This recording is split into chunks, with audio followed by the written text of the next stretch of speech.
All right, guys, we are rolling through application season. We've been doing these what you need to know videos for the various states as those draws come up and become available. And today I have New Mexico. I want to tell you the commonly asked questions that I get and what I think you need to know in order to apply and hopefully draw a big game permit in the state of New Mexico. For me, New Mexico is a must-apply state, whether it's just for a few species or all species. I think there's some things about New Mexico and specifically their draw that I think make it really attractive to apply. And I'm going to dive into those here in a second, but I would plan on applying in the state of New Mexico. The first question I get asked is, what's the deadline? When does that come up? So the deadline for New Mexico is going to be March 19th this year at 5 p.m. Mountain Standard Time. So make sure that you have your application all planned out and you're ready to apply and get that application in early before March 19th at 5 p.m. So that's the first thing you should know. Secondly, there's a couple of ways that you can apply. You can apply online, which I think is the best way. That ensures that you get the actual hunts that you want to apply for in the system. Make sure that you're considered in the draw. You can also do it by telephone and you can call in and have someone apply for you. My advice to you would be the old saying, if you want to make sure something's done right, do it yourself. So make sure that you set yourself up an account online and plan on applying online. I think it's the easiest, best way to do it, but you can do it on a phone if you have to. Another commonly asked question I get is, do you have to buy a hunting license in order to apply in the state of New Mexico? And you do have to buy a non-refundable hunting license in order to apply. The cost of that license is going to be $65 for non-residents. It is non-refundable. You're not going to get that money back. You're also going to have to pay a $13 application fee per species that you decide that you want to apply for. So there is some fees that you're going to have to pay that are not going to be refunded even if you're unsuccessful in the draw. So you want to look at the species that you plan on applying for and decide how much you want to spend, kind of look at your odds and weigh out the pros and cons, and ultimately put that all into your strategy with your budget and decide what you want to apply for. The other thing in regard to cost is that New Mexico does require you to front the cost of the tags that you apply for.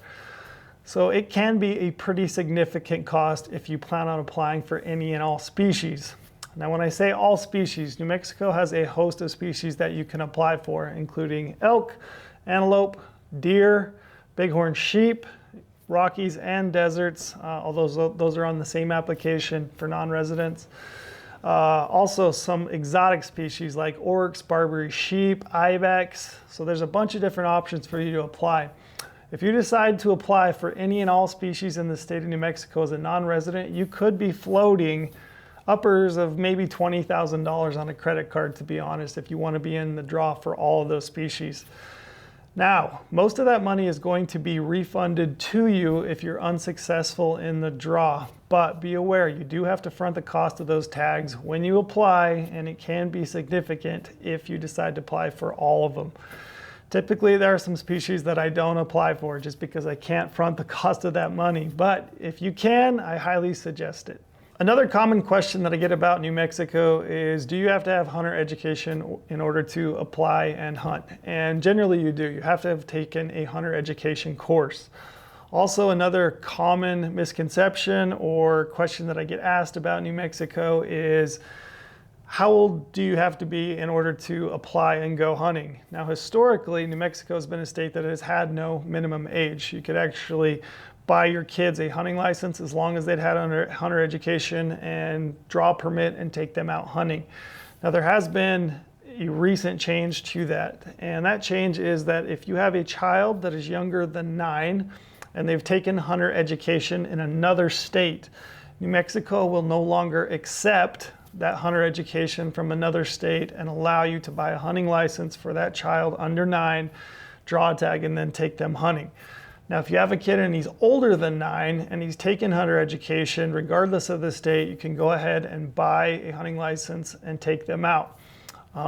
If they're younger than 9 though, if they've had hunter education in another state, be aware that you can't buy a hunting license in the state of New Mexico. Now, they do offer in New Mexico an online hunter education course, so be aware of that. They have more information on it on their website, and you can take that education course on their website.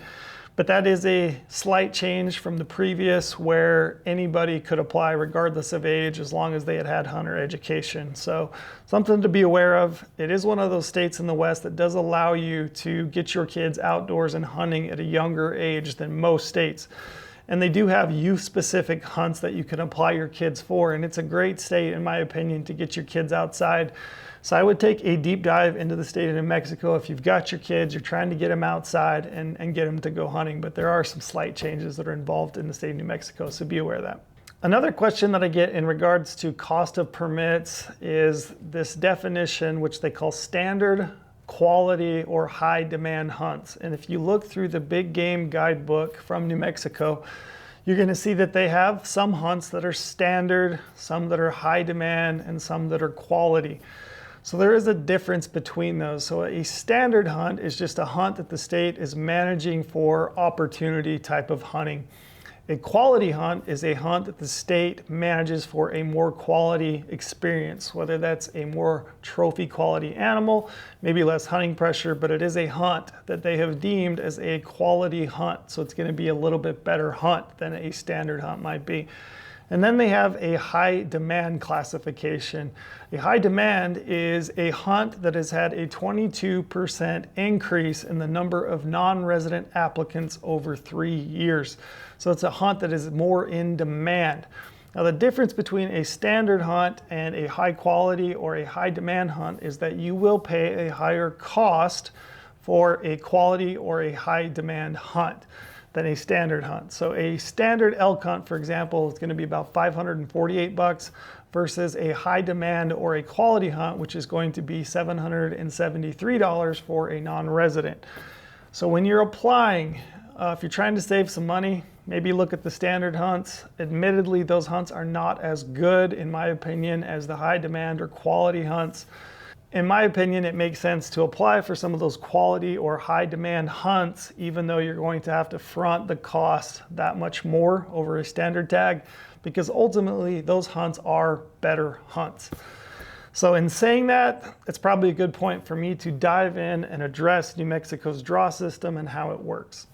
So New Mexico's draw system is a random draw. It's completely random. There's no bonus point, no preference point system. It's totally random, meaning that every applicant is on the same playing field. Whether you've been applying for 1 year or 30 years, it doesn't matter. Everybody's on the same playing field for those permits. And in that regard, I really like New Mexico.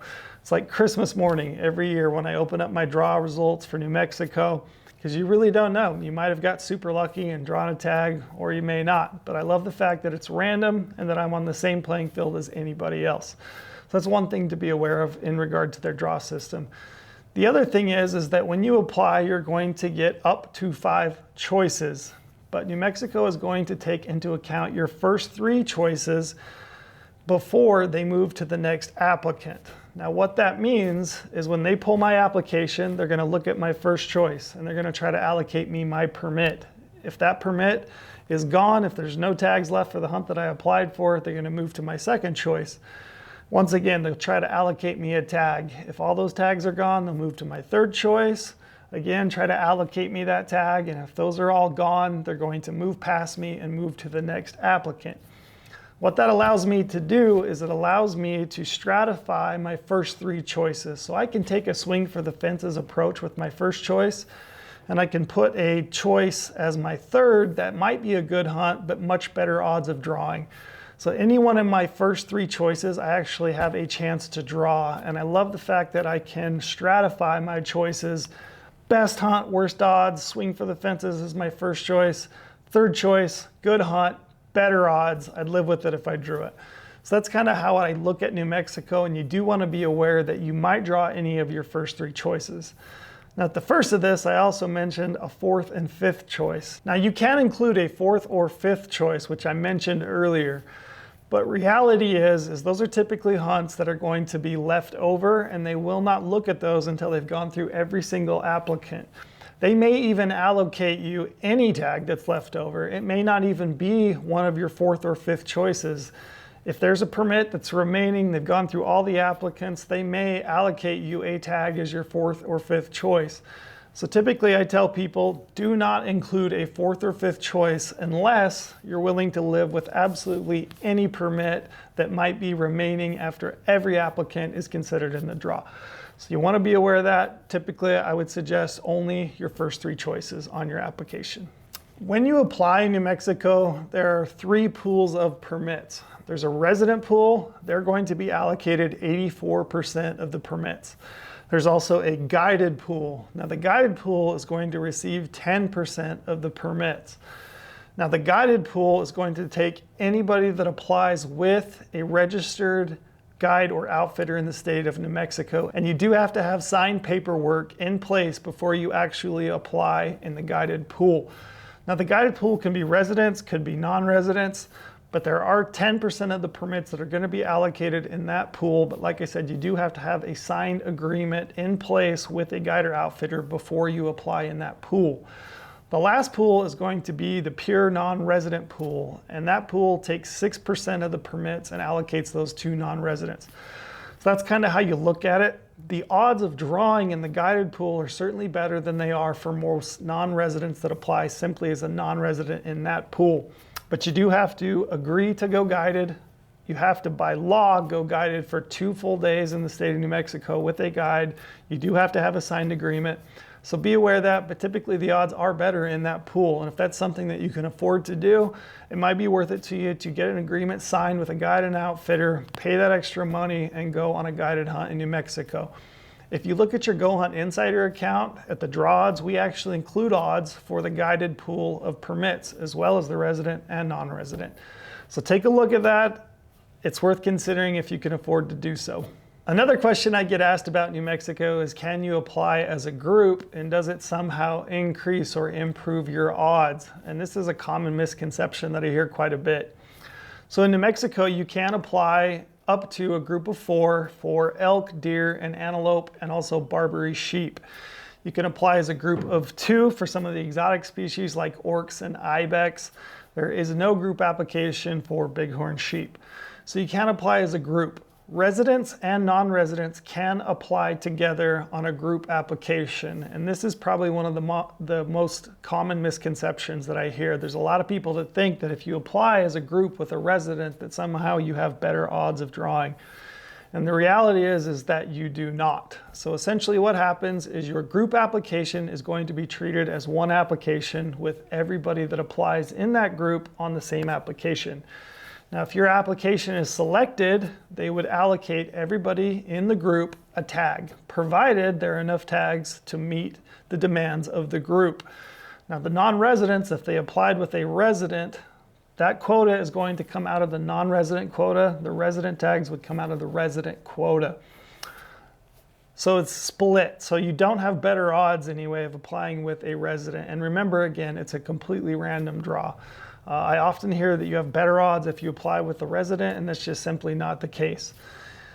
New Mexico will not over allocate permits to meet the demands of a group. So for example, if there's 1 permit remaining and they draw a group application for 4 hunters, they will reject that application because there's not enough permits to meet the number of people on the application. So they would actually move past that group to the next single applicant.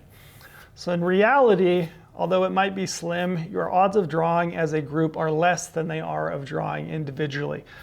So I would tell people, unless you are totally committed on going hunting with a partner and both of you having a tag, I would avoid applying as a group and I would apply as an individual. That's my opinion to increase your odds. So that's a common misconception, a common question I get about applying in New Mexico as a group. If you do decide to apply as a group, the process is pretty simple. Essentially, you'll have a group leader. They will go through and complete an application. After that, the following members of the group will go in and attach to that application. So it's a pretty simple process should you decide to apply as a group. And again, it depends on the hunts that you apply for, but my advice to you is if you want to increase your odds of drawing as an individual, it's probably a little bit better to simply apply as a sole applicant. The last question that I get pretty common about New Mexico is applications for bighorn sheep, both Rocky and desert bighorn, specifically as non-residents or people that go into the guided pool. So every year there are typically 2 desert bighorn sheep and 2 Rocky Mountain bighorn sheep permits that are allocated in the guide pool. In the regular non-resident pool, there's typically 1 desert bighorn and 1 Rocky Mountain bighorn sheep tag statewide that's going to be allocated to a non-resident in the non-resident draw. Now, when you apply, you can apply for both, and you'll see it looks kind of weird, but there's a couple of different boxes when you apply. But in essence, what's going to happen is the first person that they pull as a non-resident, whatever their first choice is, they're going to allocate them that permit, and then they're going to continue through the rest of the applicants until the permits are allocated. And again, that's a statewide quota, meaning that there's only going to be 2 for non-residents, 1 for each species. There's going to be 4 in the guide pool typically, 2 for Rockies, 2 for deserts, and when those are gone, they're gone. So when you apply, just look at our draw odds within your insider account to kind of decide if you want to apply for bighorn sheep. It is super expensive, but again, it's a random opportunity for you to apply and potentially draw.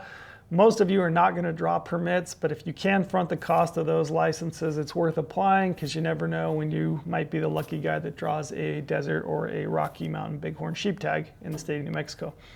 And the trophy potential is excellent down there. So like I said, it's a cost value judgment. You're probably going to get it back on your credit card, but you do have to front that cost, and it is pretty expensive. So that's just something to be aware of. It's a commonly asked question I get every year in regards to sheep in New Mexico for whatever reason. Lastly, to close this out, like I said, New Mexico is one of my very favorite states to apply in, and I think you should strongly consider it. One of the reasons is the elk hunting in New Mexico is phenomenal. I've never had a bad elk hunt. I think the elk rut harder in New Mexico for whatever reason than most other states. It seems like it's an excellent opportunity to get down there and archery elk hunt. They do have a host of different hunts, including 2 different archery hunts. They have an early hunt and kind of a mid-rut hunt, which often runs from about the 12th through the 24th, I want to say, of September. It's kind of heart of the rut, but they do have 2 separate archery elk hunts. They also have muzzleloader hunts, rifle hunts. There's a lot of different hunts that you can apply for. There's even some late archery elk hunts in New Mexico. So you can kind of work your application. You could even apply for an archery hunt as your first choice, a muzzleloader hunt as your second choice, and a rifle hunt as your third choice. So they give you a lot of options in deciding how you want to apply. But New Mexico is a great elk state in my opinion. The other reason I really like New Mexico is you get a chance to apply for some of these exotic species and hunt public land. So if you want to hunt orcs, either off-range or on-range, you have that opportunity to apply. If you want to apply for ibex in the Florida mountains, what an adventure that would be to draw that permit. Some of the most rugged country in the lower 48. Barbary sheep, I think, are one of the neatest animals out there, and you get a chance to go down and hunt public land for a species that you can't really hunt anywhere else other than maybe private land in Texas. So I really encourage you to take a look at those exotic species. Another species that I think often gets overlooked in New Mexico are your deer species, both mule deer and Coues deer. So when you apply, it's just considered one deer species. So you can choose a mule deer as your first choice, a Coues deer hunt as your second choice. You only get 1 application for deer, so those aren't 2 separate applications. But I often think that those species in New Mexico get overlooked. I think a lot of people are more concerned with going to, quote unquote, better trophy states like Utah or Colorado to hunt mule deer. Reality is there's some great bucks in New Mexico. You typically don't see those 220-inch bucks coming out of New Mexico, but there's some really good hunting for mule deer if you just want a chance to go down and hunt. And as you look down through the odds, there's actually pretty decent odds for drawing some of those mule deer hunts in the state of New Mexico. I would say take a hard look at that, specifically if you're wanting to get a chance to go hunt mule deer or even Coues deer. So take a look at that. I think it often gets overlooked. Like I said, New Mexico is one of my very favorite states. I would highly suggest you do your research, look at the draw odds within your insider account, do the work, get your application together, make sure that you have an account up on New Mexico Game and Fish's website, buy the hunting license, and plan on applying in New Mexico. I think it's a great state. Good luck. I hope I see that little green successful box when the draw results come out. So let us know if you have any other questions. I would love it if you would give this video a like. I would love it if you subscribe to our channel, recommend it to a friend. And like I said, if you got questions, drop them in the comments below. I'd be happy to answer those for you.